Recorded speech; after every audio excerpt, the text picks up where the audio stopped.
Hello guys, good morning everyone. Dito na naman ako at mag-share ng kung paano magpalit ng magnetron kasi lagpas na yung running hours ng magnetron namin. So yung papalitan natin ay S-band radar.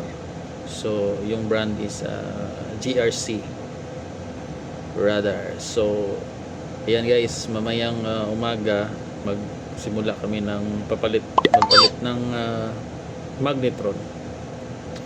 So guys, abangan nyo ha, panoorin nyo yung video para matuto kayo kung paano para lang to sa mga first timer, mga hindi pa kabisado kung paano magpalit ng magnetron. Pero yung mga veterano na alam nyo na to kung paano magpalit ng magnetron. Okay, see you.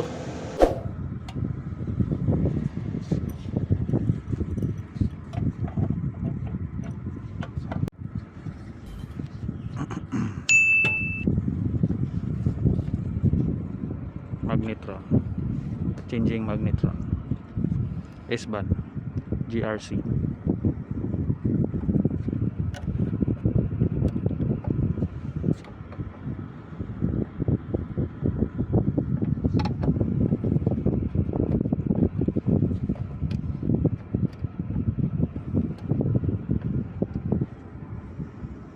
Changing GRC S-band magnetron.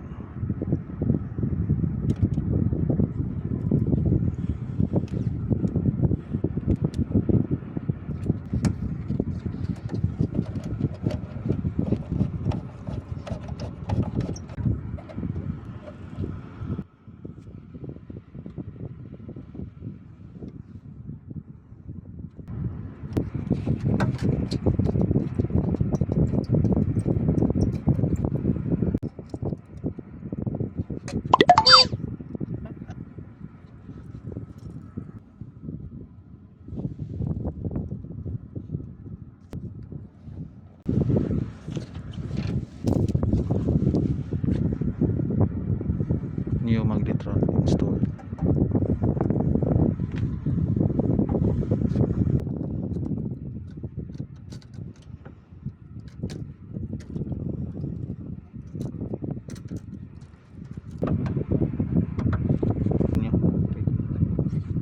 Okay, done installing GRC magnetron S-band.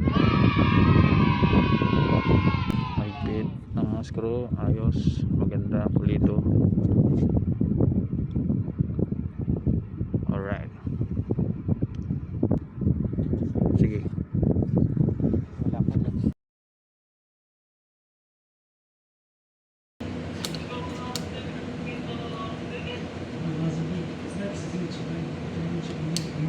Before me umakyat dun sa taas, kailangan meron to.